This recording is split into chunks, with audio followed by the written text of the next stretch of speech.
तो hello friends, welcome back to my channel. और friend, आज के इस वीडियो सीरीज़ में हम लोग बात करने वाले हैं स्टोक्स थ्योरम के बारे में। जी हाँ दोस्तों, काफ़ी इंपॉर्टेंट है आपके एग्जाम पॉइंट ऑफ व्यू से भी। तो इसमें कुछ स्टेटमेंट आपको कह रहा है कि surface integral of the component of the curl F vector along the normal to the surface is taken over the surface is bounded by the curve C in the equal to the line integral of the vector point function of vector f taken along the closed curve C। यानी ये कुछ statement आपको कह रहा है। कुछ statement का mathematically जो कंसेप्ट मैं बताऊं तो इस तरह से हम इस मैथमेटिकल टर्म को लिखेंगे। जैसे इंटीग्रेशन ये आपका समेशन के टर्म में है F vector D R vector, and ये डबल इंटीग्रेशन ये आपका सरफेस इंटीग्रल है curl F vector dot unit vector of N. यानी आपका एन क्या है? एन आपका कॉस अल्फ़ा आई और प्लस कॉस बीटा जे है plus cos gamma K cap है, is a unit external normal to any surface D S है।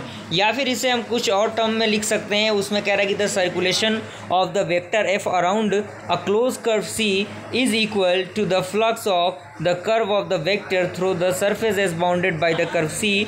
यानी इसको हम integration of F vector D R vector देंगे is equal to double integration curl F vector into normal unit vector of D S is equal to integration of curl F vector D S.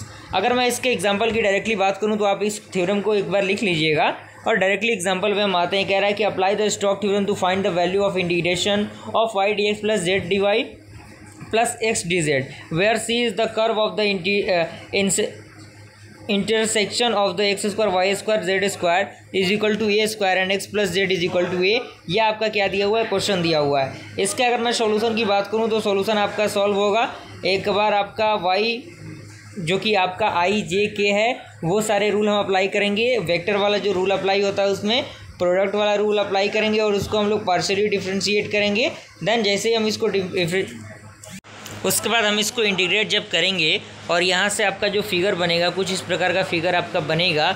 और इस integration को unit normal vector के द्वारा हम इसको find out करेंगे। तो जो आपका यूनिट नॉर्मल वेक्टर होगा वो आई कैप डिवाइडेड बाई √2 प्लस के कैप डिवाइडेड बाई √2 आपका आएगा। अब हम क्या करेंगे? यूनिट वेक्टर का वैल्यू को इक्वेशन 1 के अंदर पुट करेंगे। जैसे ही आप पुट करेंगे वैल्यू को आपका ये स्टेटमेंट आपका आंसर आ जाएगा। अगला क्वेश्चन आपका है जो कि एग्जाम्पल का है, आप इसको एक बार देख लीजिएगा।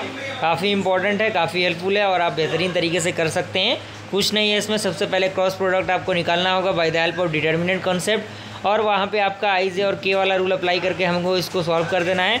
और जैसे ही आप सॉल्व करेंगे इसको आप इसको इजीली सिंप्लीफाई कर सकते हैं। कुछ नहीं है, बस इंटीग्रेशन है और डायरेक्टली वैल्यू को पुट कर देना है। That is the putting the value and getting the result. You can easily solve this question and the statement. Okay, यहाँ पे कुछ थ्योरम के आपके एग्जांपल के क्वेश्चन दिए हुए हैं, आप प्रैक्टिस के लिए इसे लगा सकते हैं। अगर वीडियो पसंद है वीडियो को लाइक जरूर कीजिएगा। मिलते हैं इस इंटरेस्टिंग वीडियो के साथ, तब तक के लिए थैंक यू।